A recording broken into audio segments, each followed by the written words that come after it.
하나님이 이스라엘 백성들에게 가나안 땅을 주셨는데 땅만 주신 게 아니었습니다. 하나님은 가나안 땅을 점령하는 과정을 통하여 이스라엘 백성을 하나님의 백성답게 훈련하셨습니다.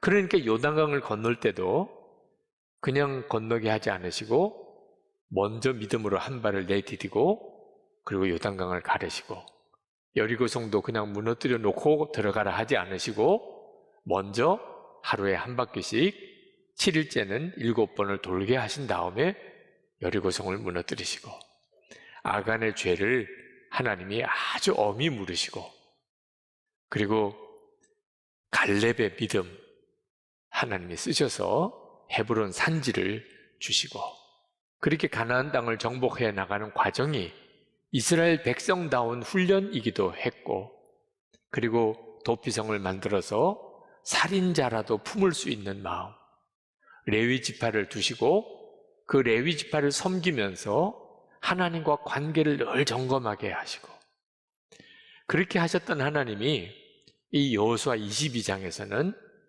민족이 하나됨을 지키는 훈련을 시키셨어요. 오늘 우리에게 주시는 굉장히 중요한 교훈입니다.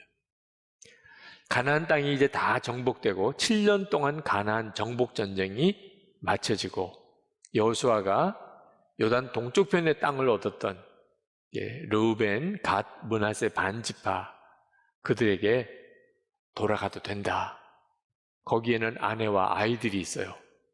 남자들, 장정들, 군인이 될 만한 사람들만 이 요단강을 건너 가나안 정복 전쟁에 참여했거든요. 약속을 잘 지켰고 가나안 정복은 이제 이루어졌습니다. 그래서 이제 그들에게 집으로 땅으로 돌아가라. 그러면서 감사하다. 약속을 지켜주어서 그리고 축복했어요. 그리고 이제 자기 땅으로 돌아가서는 하나님의 말씀을 잘 지키고 살라고 신신당부하고 그리고 이제 가나안 동쪽편 세 지파가 자기 땅으로 돌아가게 된 겁니다. 여러분 그때 분위기가 어땠을까요? 얼마나 감동이었겠고 함께 7년 동안 전쟁을 같이 했는데 이제 그들이 자기 땅으로 돌아가니 그들이 서로 끌어안고 얼마나 눈물도 흘리고 수고했다. 가서 잘 살으라. 뭐 이런 축복도 하고 그러면서 헤어졌겠죠? 네. 그런데 그렇게 축복하고 감사하고 그렇게 헤어진 이 요단 동쪽편 세 지파와 나머지 동쪽편 가나안 땅에 있었던 이스라엘 민족이 전쟁을 벌일 위기가 닥친 거예요. 조금 전까지 그렇게 감사하다, 수고했다, 잘 살으라 그렇게 축복했던 그 관계가 언제 그랬냐는 듯이 확 바뀌어버립니다. 이유는 이 요단 동쪽편 세 지파가 요단강을 건너면서 그 요단강에 단을 쌓았어요. 이 단을 쌓았다는 소문이 다른 지파에게 전해진 겁니다. 다른 지파가 얼마나 화가 났는지 아니 하나님의 제단은 실로에만 있습니다. 하나님의 제단은 한 곳밖에 없어요. 그런데 요단 강가에 또 제단을 쌓았다는 거야. 그 말은 다른 신을 섬긴다, 우상 숭배한다 그런 뜻과도 같으니까. 이게 얼마나 하나님이 진노하시는 일인가. 이제 우리 또 다 죽게 생겼네. 그래서 안 되겠다. 그래서 그들과 전쟁을 해서 그들을 다 멸하려고까지 작정을 한 거예요. 여러분, 아무리 좋은 관계 같아도 성도의 가정도 교회도 이처럼 한순간에 깨어질 수 있다는 것. 이 사실을 우리가 명심해야 됩니다. 마귀가 어떻게 해서든지 성도의 가정 그리고 교회를 흔들고 분열시키고 깨트리려고 역사해요. 그 점을 우리가 잘 알지 못하면 그러면 한순간에 큰 시험에 휘말리게 되는 겁니다. 그러나 참 감사한 것은 그들이 바로 전쟁에 들어가지 않고 먼저 제사장 비느하스와 각 지파의 대표를 보냈어요. 도대체 사정이라도 들어보자. 왜 그런 말도 안 되는 끔찍한 짓을 했는지 들어보자. 그래서 대표를 보냅니다. 그래서 비느하스가 가서 왜 우리가 이렇게 화가 났는지, 왜 전쟁까지도 불사하겠다고 했는지 이유를 설명해요. 두 가지 사건을 이야기합니다. 하나는 바알 부올 사건이에요. 민수기 25장에 나와요. 이스라엘 백성들이 모압 땅에서 그들의 우상 숭배하는 일에 동참합니다. 그리고 그 모압 여인들과 음행을 해요. 하나님이 얼마나 진노하셨는지 이스라엘에 연병을 내리고 그날 24,000명이 죽어요. 이 일을 하나님의 진노하심이라고 깨닫고 바로 그 비느하스가 이스라엘 한 남자가 모압 여자를 데리고 장막에 들어가는 것을 보고 뒤쫓아가서 그 두 남녀를 한 창에 찔러 죽입니다. 하나님의 그 노여움을 비느하스가 그대로 품고 그 일을 한 거죠. 하나님이 그 비느하스로 인해서 노여움을 내려놓으세요. 그러지 않았으면 정말 더 많은 사람이 죽었겠죠. 그 현장에 있었던 사람이 비느하스예요. 우리가 우상 숭배한다는 게 얼마나 무서운 죄인지 너희들이 모르느냐. 그리고 또 하나가 세라의 아들 아간 이야기를 합니다. 여리고성을 무너뜨릴 때 그 여리고성에 있는 모든 재물만큼은 하나님의 것이라고 했다. 누구도 손대지 말라. 그런데 아간이 그 탐심으로 재물을 숨겼다가 아간만 죽은 거예요. 온 가족 친척 다 죽었습니다. 그뿐입니까? 온 이스라엘이 그 다음 아이성 전투에서 대패합니다. 한 사람의 죄를 지은 게 아니라 온 민족이 그로 인해 고통을 당하는 것 우리가 다 경험했지 않느냐? 왜 이런 일을 저지르느냐? 만약에 너희들이 간 이 요단 동쪽편 땅이 마음에 안 들면, 불안하면, 그러면 그냥 요단강 건너 다 와. 우리 땅 조금 적게 살면 되니까 여기서 우리 좀 좁게라도 여기서 다 같이 살면서 하나님 잘 믿읍시다. 그게 복이잖아요. 제가 비느하스의 심정을 어느 정도쯤 표현했는지 모르지만 비느하스는 정말 그 요단 동쪽편 세 지파를 향하여 그런 간절한 마음으로 호소했어요. 자, 그럴 때 요단 동쪽편 세 지파의 심정이 어땠을까요? 사실 요단 동쪽편 세 지파로서는 좀 어이없는 이야기이기도 했어요. 그들이 단을 쌓은 그것은 하나님께 제단을 하나 쌓은 게 아니고 그들이 이제 요단 동쪽편으로 가야 되는데 지금은 함께 전쟁도 했고 다 동족이지만 아들을 낳고 그 다음에 손주를 낳고 이렇게 대를 이어 내려가다 보면 사는 지역이 달라요. 하나님이 주신 땅은 가나안 땅인데 우리는 요단 동쪽편에 산단 말이에요. 어느 순간에 우리 후대에 가서 너희들은 이방인이야. 너희들은 우리 동족이 아니야. 이렇게 나오면 어떻게 하냐 말이에요. 우리도 이스라엘 민족이야. 그리고 가나안 정복할 때 우리도 함께 참여해서 7년 동안이나 함께 싸웠어. 그랬다는 징표로서 우리가 거기다가 기념비를 만든 거예요. 도대체 이 기념비가 단이 뭐냐? 저 요단 동쪽편에 있는 저들도 우리와 한 동족. 그리고 저들도 가나안 정복에 7년 동안이나 함께해서 우리와 싸웠다. 그렇게 하자고 세운 거라. 28절에 이것은 다만 우리와 당신들 사이의 관계를 증명하려는 것뿐입니다. 여러분, 이 요단 동쪽편 세 지파가 이렇게 설명을 하지 않고 화부터 냈다면 어땠을까요? 충분히 그럴 만한 일이에요. 우리가 무슨 하나님의 제단을 따로 쌓은 것도 아닌데 마치 그런 건 줄 알고 와서 전쟁부터 하겠다. 죽이겠다는 뜻이잖아요. 아니, 우리가 7년 동안 당신들과 함께 우리 땅도 아니고 당신들이 살 땅을 전쟁해 가면서 그 가나안 정복을 위해서 우리가 그렇게 희생하고 우리 아내와 아이들 다 내버려 두고 여기 와서 우리가 이렇게 고생하고 이제 돌아가는 길이고 당신들이 얼마 전에 우리에게 감사하다, 수고했다, 축복한다 그래 놓고 이게 무슨 일이냐 말이야. 아니, 세상에 이런 법이 어디 있느냐. 화를 내고 아니 우리가 싸우자 이렇게 나올 수 있는 거예요. 여러분 오해 받아보셨습니까? 하지도 않은 말 했다고 그러고 하지도 않은 일 했다고 이런 말 들어보셨나요? 그거 얼마나 참기 어렵습니까? 그 자존심 상하고 모욕감이 느껴지고 배신감이 느껴지는 여러분 그런 경험 있으세요? 지금 요단 동쪽편 세 지파가 그런 상황인 거예요. 그런데 그들이 참 침착하게 조리 있게 자기들의 이유를 쭉 설명하잖아요.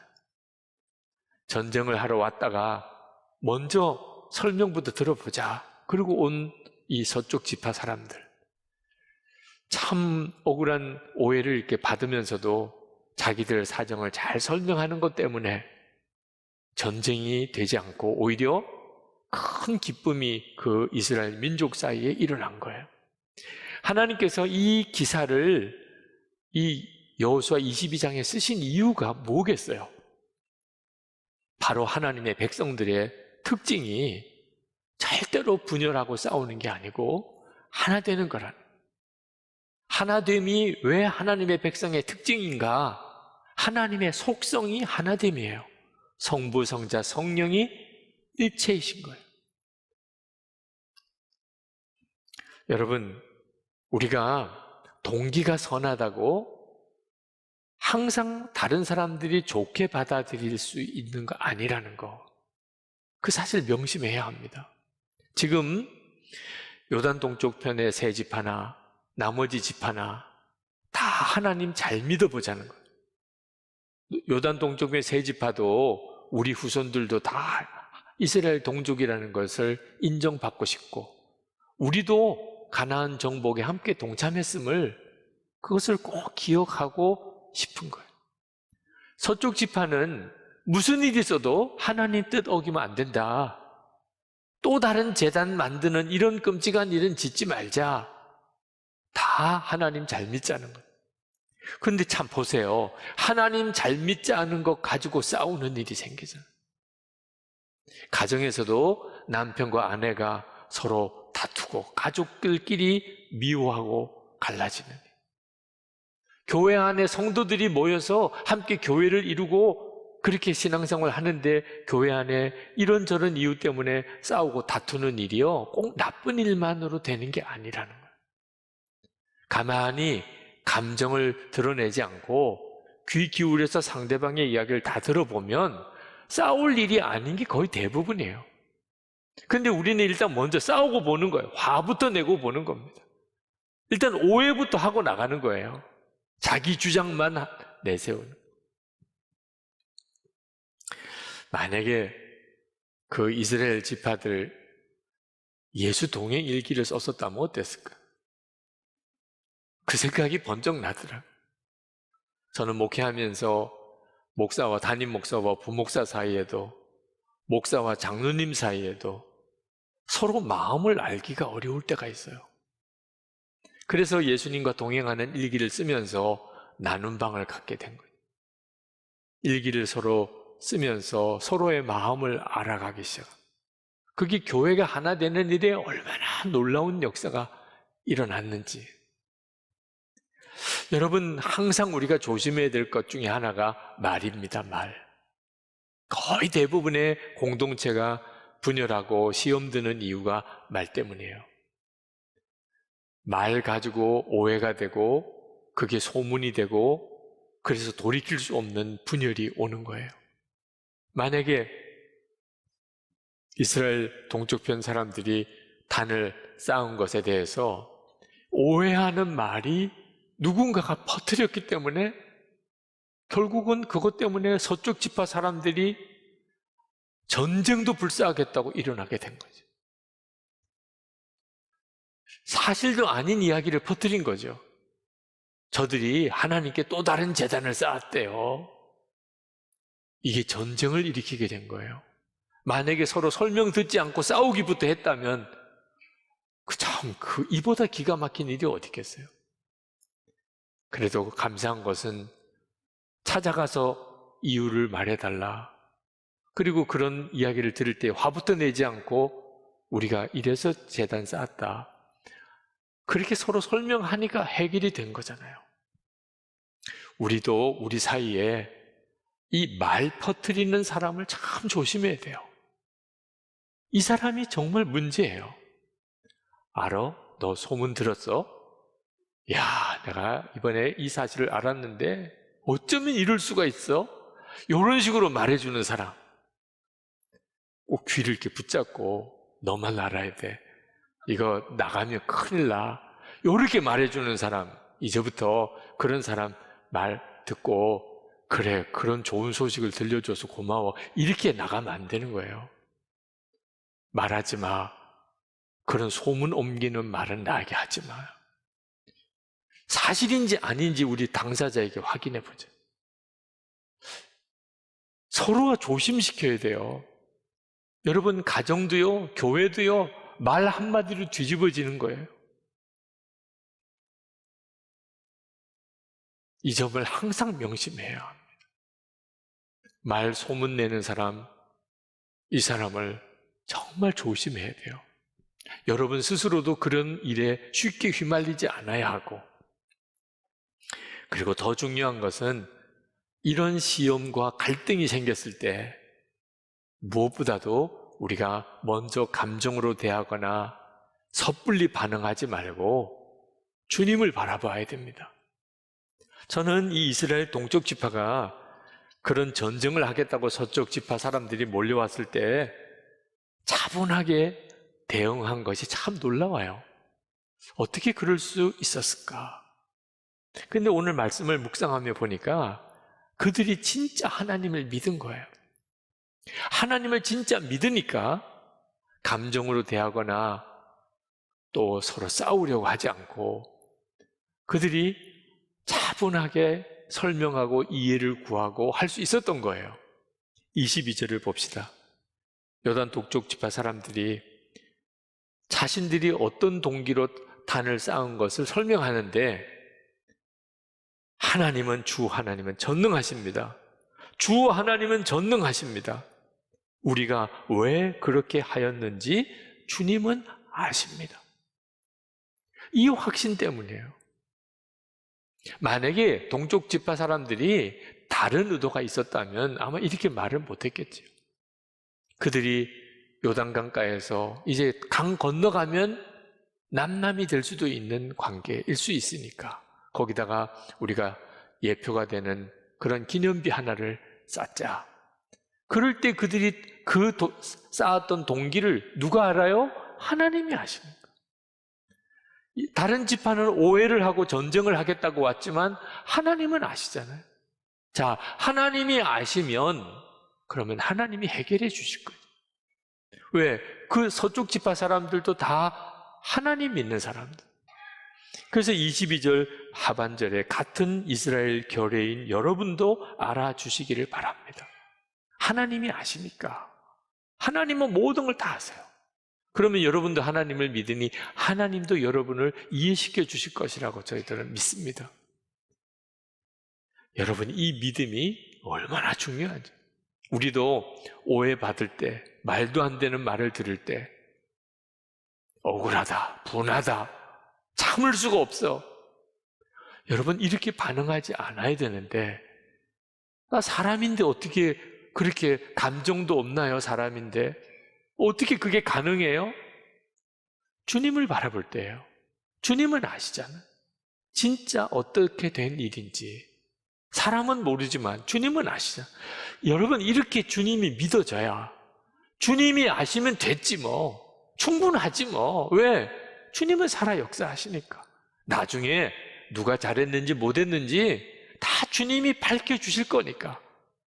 이게 믿어지는 사람은 목소리를 크게 안 내요.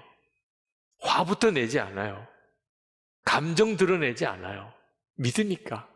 그런데 안 믿어지면 억울한데 주님도 안 믿어져요. 그럼 화부터 나는 거죠. 소리부터 지르는 거죠. 못 살아 그러는 거죠. 근데 계속 한강변에 가는 거죠. 여러분, 진짜 우리에게 필요한 것은 주님은 정말 함께 계시고 모든 걸 아신다. 그리고 주님이 다 해결해 주신다. 진짜 하나 될 수 있을까요? 이제는 그런 질문에서 이제 믿음을 바꿔야 돼요. 하나 된 거예요, 이미. 부부는 이미 하나 된 거예요. 교인들은 서로 주 안에서 이미 한 몸이 되었어요. 에베소서 4장 3절에 평안에 매는 줄로 성령이 하나 되게 하신 것을 힘써 지키라. 앞으로 하나가 되는 게 아니고 이미 남편과 아내는 한 몸이에요. 주 안에서 하나예요. 교인들은 주님 안 성령 안에서 이미 하나가 되었어요. 우리가 할 일은 그걸 믿고 지키는 것뿐이에요. 우리가 이런 믿음을 가지고 나가면 반드시 주의 역사가 나타나요. 믿음의 역사가 나타나는 거예요. 요단 동쪽편 지파의 이야기를 듣고 비느하스가 이렇게 고백합니다. 31절에 우리는 오늘 주님께서 우리 가운데 계심을 알았어. 하나가 되는 역사가 일어나는 게 바로 주님이 함께 계시는 증거인 거예요. 여러분, 여러분의 가정, 또 우리 교회 공동체에 마귀가 그냥 손 놓고 있을 리 없어요.